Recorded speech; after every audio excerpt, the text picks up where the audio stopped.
Zhu Yonk and Sun Wanqi are returning when Sun Wanqi asks Zhu Yonk if she has thought of ways to help the lower deck people, making Zhu Yonk irritable.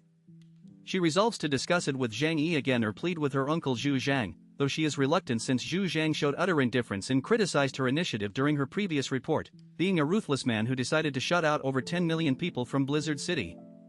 Zhu Yonk feels she has no abilities of her own except begging and considers hiding under covers to make pearls if ignored. At noon, lunchtime arrives in the lower decks, with everyone waiting eagerly for stewed meat.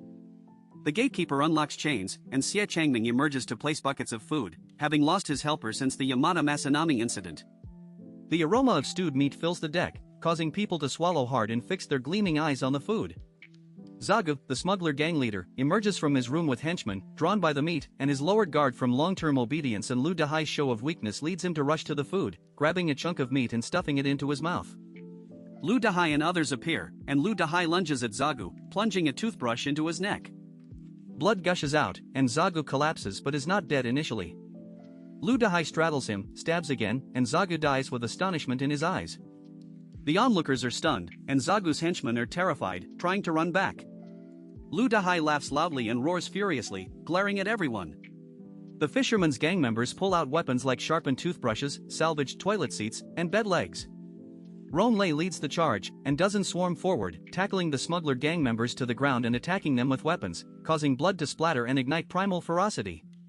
The henchmen are beaten to a pulp, and Lu Dahai steps forward, roaring to kill all vampires and take back their food.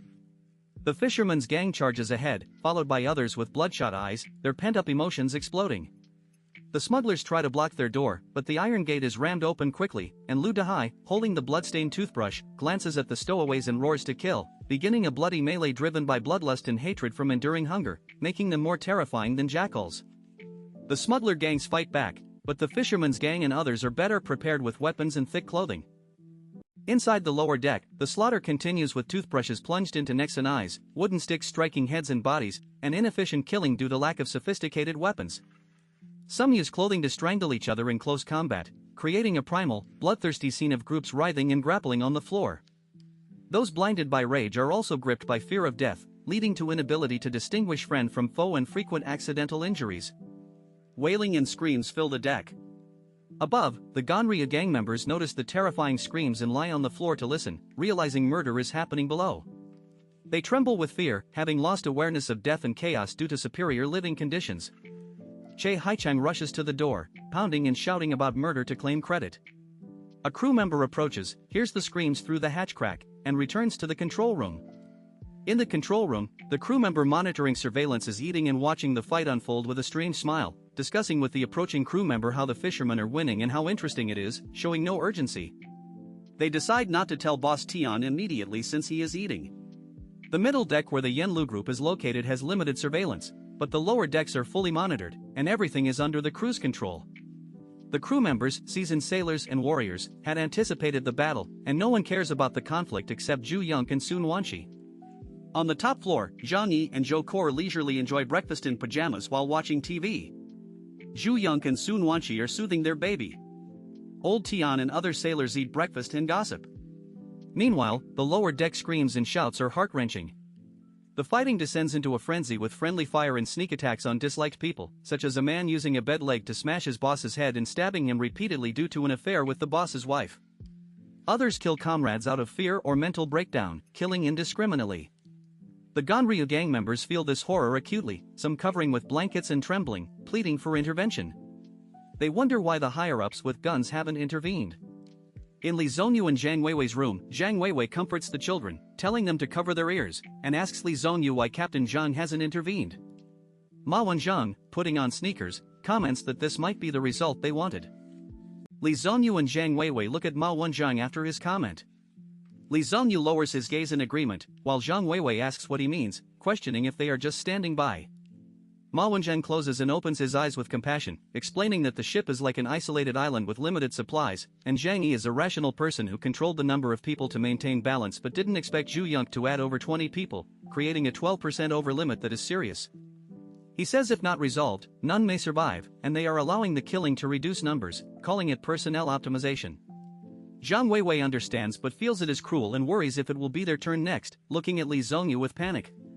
Li Zhongyu comforts her, saying they have value to Zhang Yi and it won't happen to them, implying any optimization would start with the rest of the Ganryu group.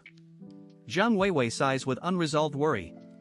Ma Wenzheng shakes his head helplessly, acknowledging they can only leave it to fate, as even a shrewd businessman cannot predict unexpected events, with the worst outcome being none survive. In other Ganryu group cabins, people are terrified by the screams, exclaiming about a massive purge starting with lower decks and fearing their turn. Bai Mo trembles under covers, regretting boarding. Xia Yunfan mutters with cold sweat, saying he knew they would be killed to keep a secret, pounding the bed in rage and distrusting Huashu Kingdom, wishing they had waited for a Colombian ship. Che Haichun, with a grave face, senses something amiss and questions Xia Yunfan about the secret. Xia Yunfan, in a rage, coldly smiles and says Huashu Kingdom wouldn't rescue them without gain, implying a plot and a big secret, especially with Li Zhongyu.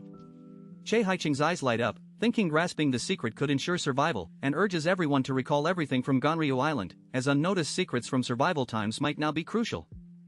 The carnage in the lower decks lasted over 2 hours, leaving cabins stained with blood and corpses hanging everywhere. Only after the commotion subsided did the crew member monitoring surveillance inform Lao Tian, who then reported to Zhang Yi. Zhang Yi remained expressionless and instructed Lao Tian to inform Zhu Yonk to handle the matter since she had approved the stowaways' boarding. Zhang Yi returned to his room and told Zhou Kor to dress so he could take her to see the excitement. Lao Tian knocked on Zhu Yonk's door, finding her tired from caring for Tommy with Sun Wanqi. He informed her of the deadly conflict in the lower decks due to food shortages and exposed stowaway identities. Zhu Yonk paled, nearly fainting, and tried to rationalize it as pre-existing conflicts rather than her fault. Lao Tian insisted she come give advice, but she refused and suggested Zhang Yi handle it instead. Zhang Yi and Zhou Kor emerged, overhearing and mocking Zhu Yonk's reluctance. Zhang Yi sarcastically challenged her competence, provoking Zhu Yonk into angrily agreeing to go. She dragged Sun Wanqi along, both changing clothes while Zhu Yonk downplayed the situation as minor. They met Zhang Yi, Zhou Kor, and Lao Tian outside, with Zhu Yonk sensing Zhang Yi intended to mock her. En route, crew members with rifles confirmed many deaths and a bloody scene, shocking Zhu Yonk and Sun Wanqi, who realized the severity unexpectedly.